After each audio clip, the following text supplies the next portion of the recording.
Welcome back, WNST, Towson, Baltimore, and Baltimore Positive. Many people have been throwing me texts and screenshots about ordering the Taharka Brothers ice cream in the 8-pack box that I have over my shoulder here. $15.70 off. My wife's reading the ads. I don't want to make Luke read the Luke, I make you read the Royal Farms ads and the Planet Fitness ads and the Sporticulture ads. So, 17 years, she's like, give me that ad. I'll do the discount. And I'm like, hey, man, let's give her the credit. So order the sweet potato crumble.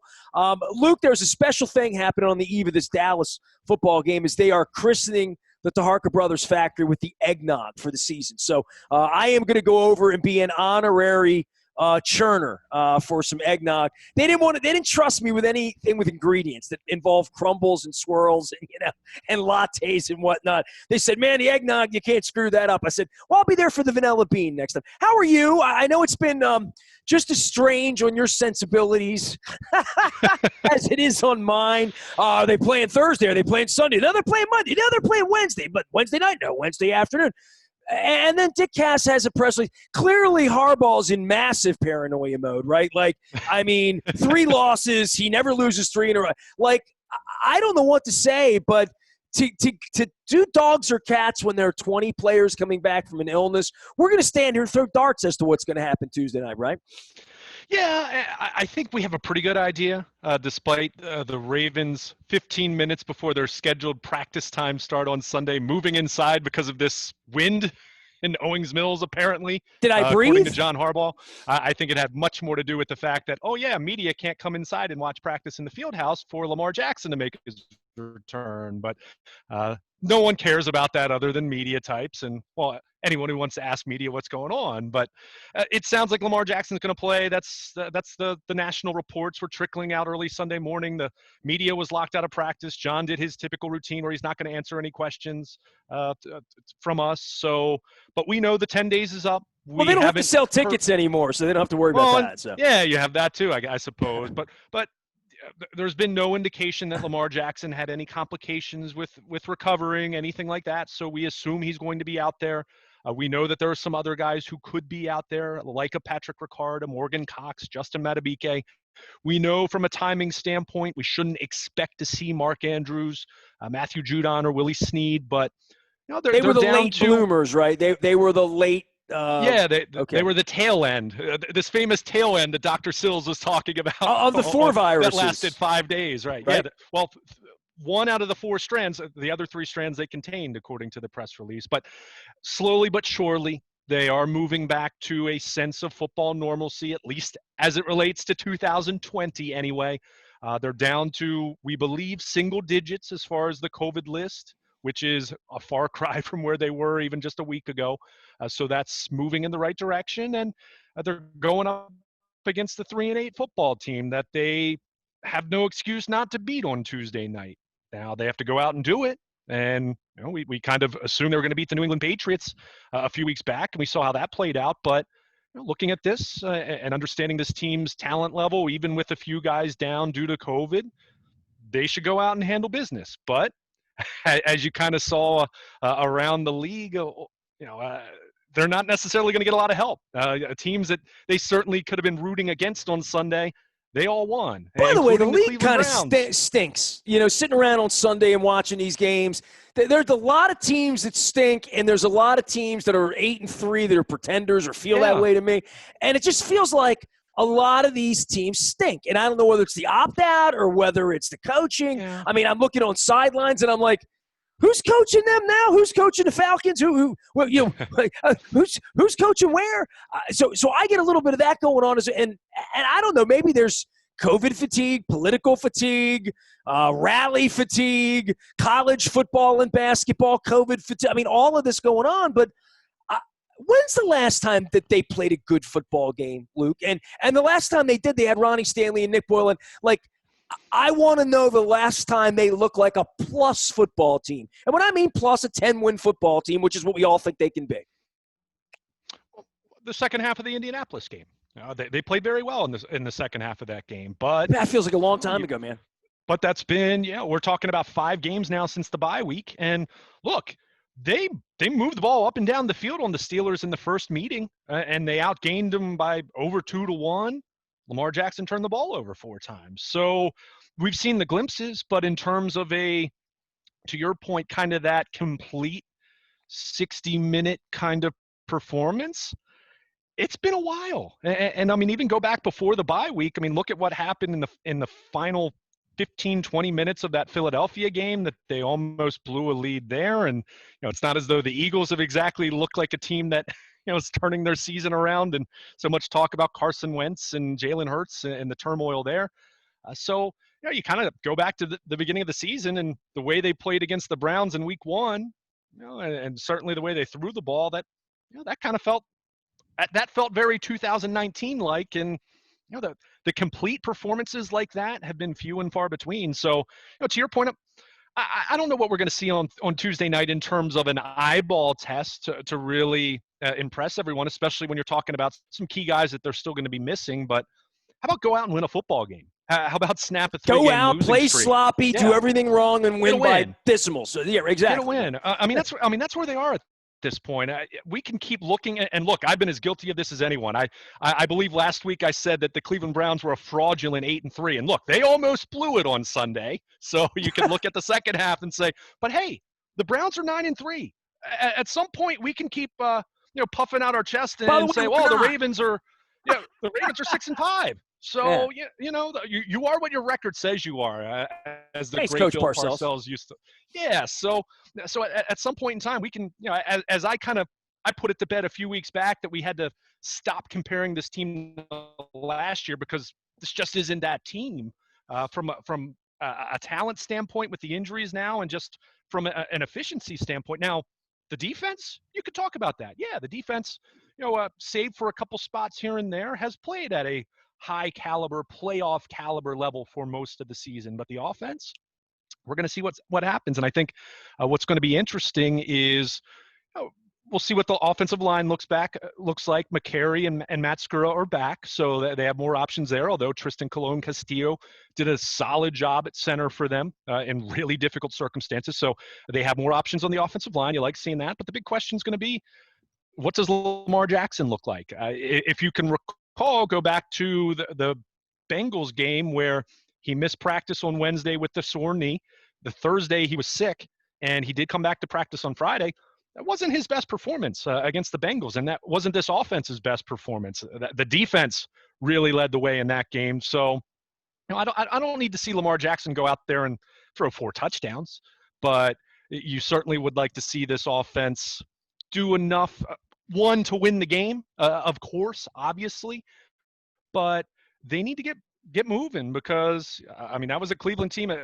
If you're going to get the first half Browns next week in Cleveland, then you better be ready, because that was a team that scored points and looked pretty impressive doing it. Now, the second half, their defense, not so much, but either way, it's a big game. And with the teams kind of looking at scoreboard watching on Sunday, the teams that the Ravens wanted to lose, they won. So it's another reminder of, oh, and it's December, by the way. It's, it's getting short here, right? Oh, no question. But it's another reminder of, yeah, you might get in at 10-6, but your sure thing at this point, and technically it's not a sure thing because they got teams ahead of them at the moment, but looking at it, trying to project this out, if they win out, they win their last 5, I'd bet a very high wager that they're making the playoffs. Dude, you can't project anything out in a league where the Chiefs get woken up at 3 o'clock in the morning and everybody's getting tested. Sure. Right? Like, of course.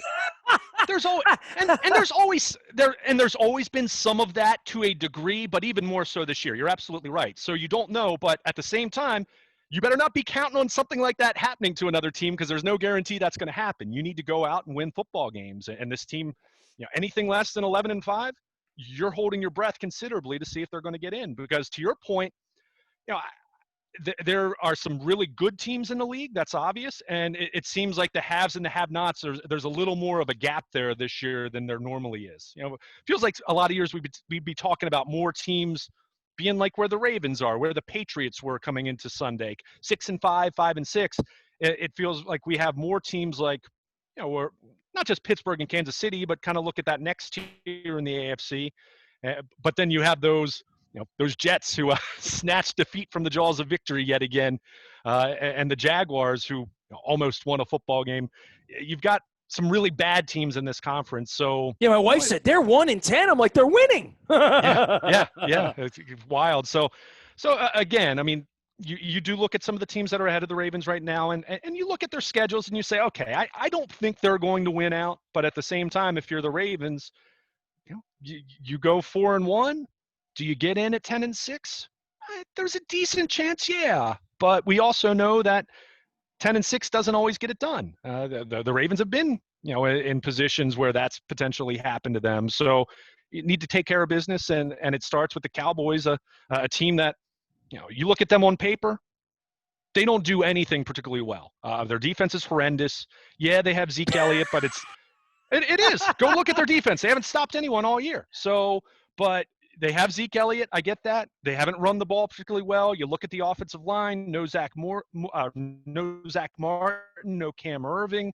They've already lost other starting linemen from earlier in the season.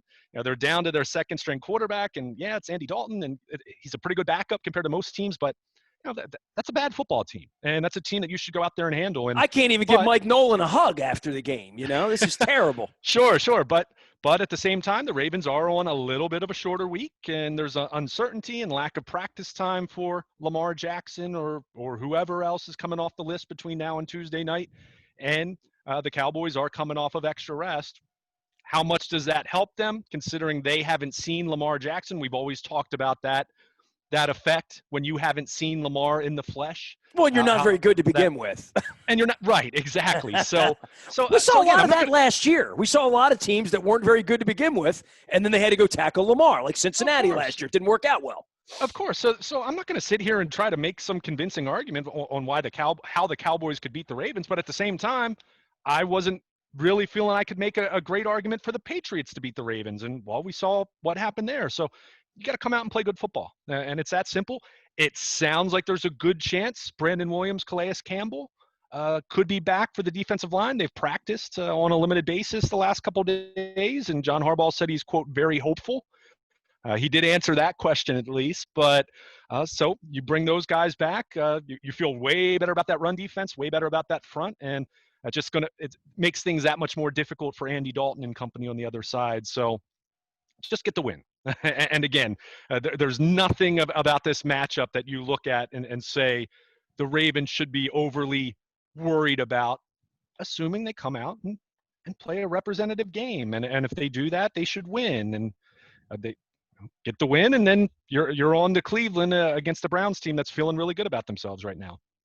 He's Luke Jones. He is Baltimore Luke, and you can find him out on Twitter and Facebook. And during game time, we'll be together but apart on Tuesday night as we have Tuesday night football, and then Monday night football, and then finally Sunday afternoon football before it's all over with. All of our WNST programming brought to you by our friends at Raskin Global. I'm wearing the shirt. You can find all of our cool sponsors with voices now. Bill Cole and Todd Schuler, Dennis Colazzo's all chiming in about football, about the holidays, about the plague, about maybe even the Orioles from time to time. But we're mixing things up. If you haven't been out to newbaltimorepositive.com, I am encouraging you to do that while you order some ice cream from our Taharka brothers here for the holidays at a deep, deep discount. Get an 8-pack for just $40 and some change. $15.70 of savings. Use Baltimore Positive as the code. Luke, I mean, from a tactical standpoint, we consider talking about the teams and who's going to be – we'll watch that. But I think this is a lot about the overall mojo of the organization. And I think they rightfully felt good about themselves after Pittsburgh in that the guys that went out there played. They played hard. There's no quitting anybody. They drafted the right people. They have good coaches. I'll fall in all of that. But then there's the part where they lost they lost their division game because they contracted the plague. And no one else has done this, and other than the Broncos quarterback room. Dusting off from this is so important, and how they've handled this over the last week or two externally has been less than, integrity-based. I don't even know. I mean, I think there's a lesson they could teach everyone by saying if you let your guard down, one person in the building could cost us. Issuing Saturday night press releases and stuff, like, I don't know, man. It's tacky. And look, man, I'm a Raven fan, right? I mean, I just somebody should be coming out in front of this a little bit more and, providing a little bit of color as to what happened in their building last week.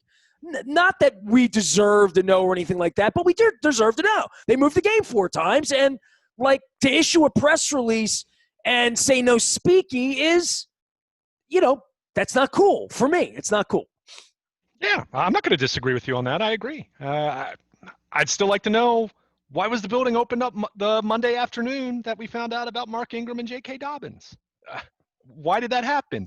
If Geno Stone was someone that was anticipated to test positive, why was he around the team the previous 2 days before testing positive? Albeit, I get it. They were in a walkthrough and they were distanced and they were wearing masks. I'm not disputing that part of it. I'll buy that. But if he's if he's someone you suspected testing positive, then why isn't he on the list as a close contact? Isn't that what it's for? That's why Brandon Williams missed the Philadelphia game. Well, the whole thing is they had an epidemic that the league has said all along this is what they were trying to avoid. The league sort of made an example of them, and now there should be an explanation from them other than Mike Silver figures it out 6 weeks from now when a bunch of agents come to, you know what I mean? Just step out in front and own it. You talk about being a first-class organization. You talk about being integrity-based. You talk about safety and player safety and, our players are important in our community, our fans, our stakeholders, our media partner. Yeah, and then you run. I think and now we're going to be up Tuesday night watching football. It's just own it. It's a plague. We get it. Turn it into something positive, Turn it into, hey, this is what you don't want happening in your school, in your office, wherever, in your mall, in your restaurant, in your kitchen, wherever, And for them to not be bigger about it makes me think smaller of them. It really does. Yeah, I think that's fair. And, one thing when you issue a statement and a detailed statement, and, this wasn't a 2-sentence thing. It had, words to it. How about Dick's available on a Zoom Monday at 11 a.m.? Come on in and ask a few questions. And let's talk about transparency here. I think and look, I'm not a PR person, and maybe, our pal Chris Pica would say this isn't the way you'd handle it, whatever. But to me, why did it take so long to craft this statement that didn't say a whole lot, if we're being honest? And then to your point, not making anyone available, I think to me, instead of putting John Harbaugh, and not to say that John shouldn't answer for anything either, because ultimately Steve Saunders is part of his staff. He hired Steve Saunders. If it was truly him and no one else, which again, that's something I'm a little more skeptical on, whether it was all him and no one else is culpable, or were there a few others who had some slip-ups. But to me, make Dick Cass available the morning of the Pittsburgh game. It's going to be on the Zoom anyway, so it's not a question of access out in Pittsburgh in the press box or anything for anyone who did go. But you make him available the morning of the game, then your head coach isn't asked quite as many questions about that topic because someone in the organization has spoken. And not someone, the president of the team. Well, right. But someone who with an authoritative voice in the organization. Well, John's going to say, I'm not a doctor, right? And I'm sure Dick's going to say, we still have Mark Andrews on the list, and if Mark Andrews is hospitalized on Friday and deceased a week from Monday, we probably have a lawsuit. I mean, they probably have all of that going on. Sure. Literally as a business. Luke, if I were dirty in my building and you contracted the virus and gave it to your mother, I mean, I talk to Todd Schuler about this all the time. We'll talk to him about it this week. There are lawsuits happening right now, nurses and doctors all sorts of people being subjected to this by sloppiness, literally, and the NFL had all the money and all of that to lock it down. So if the answer is, hey, man, until everybody comes back and we're sure everybody's healthy, and given COVID and people having issues weeks and months after, I don't know. I mean, I had a wife that went into a burning building in 2001 and got leukemia 13 years later. Who knows how this works? It's a virus. It's a plague. It's a pandemic. Sure. But I thought they could be, and they probably don't want to be more forthcoming about how sloppy they were if that's the case. So, maybe I'm screwing myself into the ground here about why they're not talking.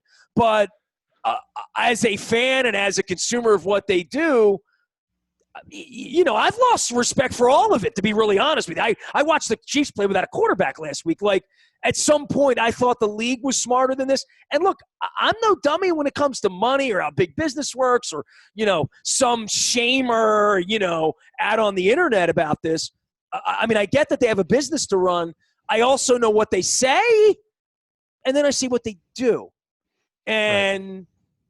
It's not meshing for me in the middle of a plague for their players' safety, for their transparency, for their needing to get the game in, and then when they get the game in, the game is a piece of flying manure. You know what I mean? It's not the game they want to sanction. And I keep referencing poor Eddie Fainer's been, besmirched here on this programming the last 4 months, but I say it with love that, you go from being something that we care about to something that feels like a freaking intramural, literally. Well, I think a lot of people disagree with you on that, but play 10 more games without quarterbacks, bro. Okay, but that seriously. didn't happen. Okay, you keep but they played one. So see, we're not going to go down this road again because you and I disagree about that. But I do totally agree as far as they put the framework in place for the possibility of games to be played like that. But I totally agree with you on the lack of transparency.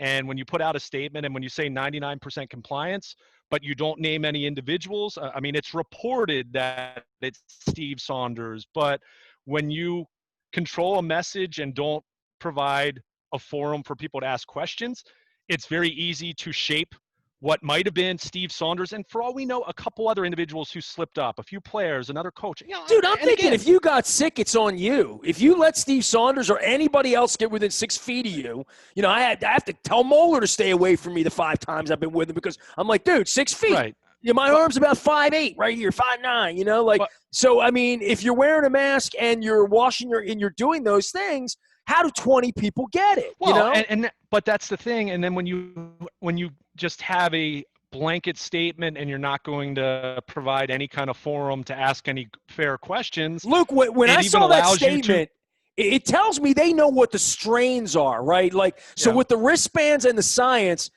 they know the answers, right? Like literally. Now they're hiding it, right? They know what happened scientifically, right? They at least we think, or they're at least portraying that.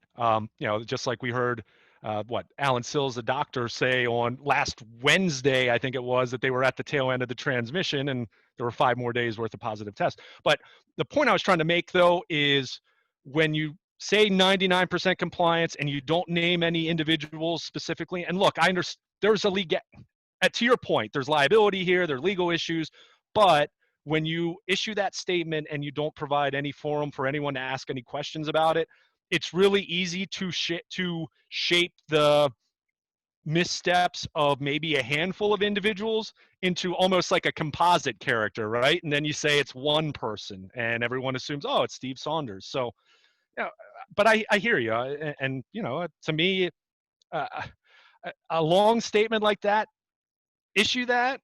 And then if you allow a forum to ask some questions, great. I'm fine with issuing some background information. I can't comment on that for legal reasons. I'm fine with we messed up, but the part of this where it's, well, what happened with Ray Rice in the elevator, we'll never know. This is not a we'll never know. They set this up so they would know everything. And they've told me what strains. I mean, I've watched my wife with leukemia twice. They know everything about your blood. If somebody was out smoking a Scooby-Doo, the night before, they would know that too. You know what I mean? There's no secrets in any of this. And there's certainly no secrets in contact tracing, man. And there's no secrets in a building that is completely, totally secure, where every part of the building is wired for video. Every hallway has a video camera. That building is Fort Knoxy in its security. It wasn't built in 1921. It was remodeled a year and a half ago. The whole place is set up to make sure nobody's stealing anything, doing anything, and that was before the plague. So they know what happened. Now they just don't want to tell us. Yeah. And that's dangerous. because we're going to sniff around.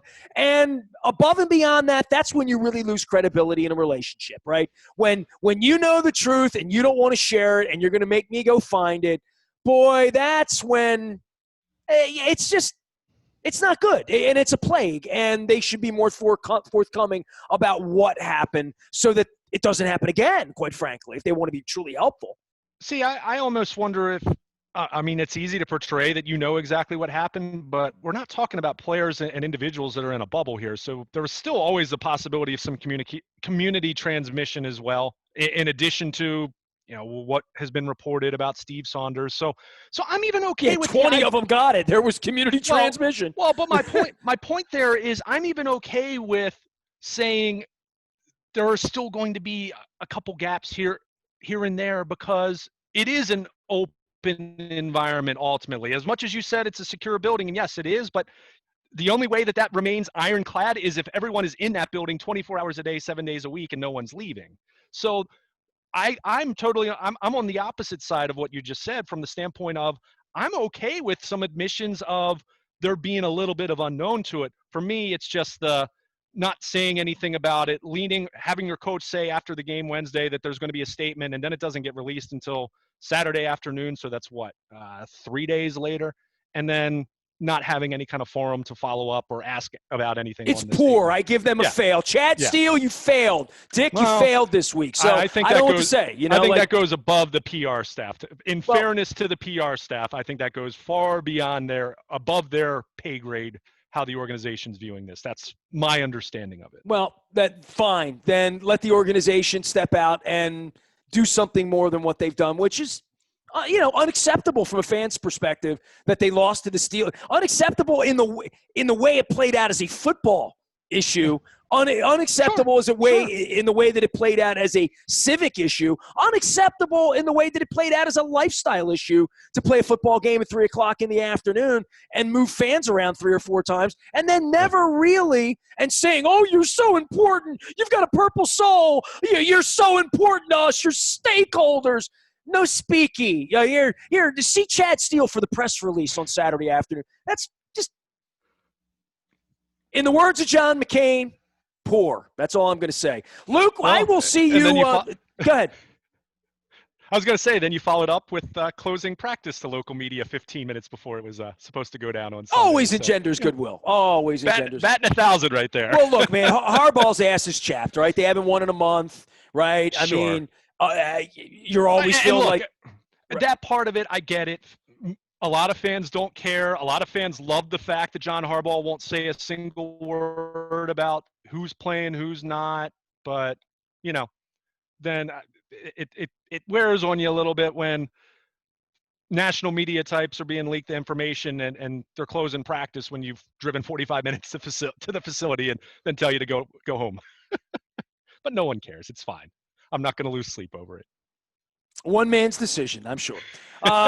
Baltimore Luke is the way to find Luke. You can find me, Ness, at BaltimorePositive.com. Luke's Luke at WNST.net. As always, we are very available individuals. We even got some Oriole stuff up there at Baltimore Positive. We've merged the streams, bringing everything together. Full appreciation to all of our sponsors. I had Cord on last week from Sporticulture. We're visiting with some other folks here this week, our friends in the Brick family and Planet Fitness. We had Teddy on last week, working out, working in.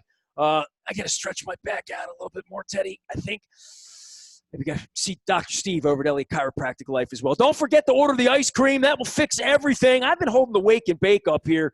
I've been eating the sweet potato casserole like half a teaspoon at a time, kind of rationing the pumpkin spice latte as well. You can order it. It is one click away. Baltimore Positive is the code. You save $15.70 when you do that. But do that now so you get on the delivery schedule so they bring it to your door. And, show me a picture of you eating it. Hashtag us up at Baltimore Positive. I am Nestor. We are WNST.net. We will be playing football against the Dallas Cowboys. How about them Cowboys?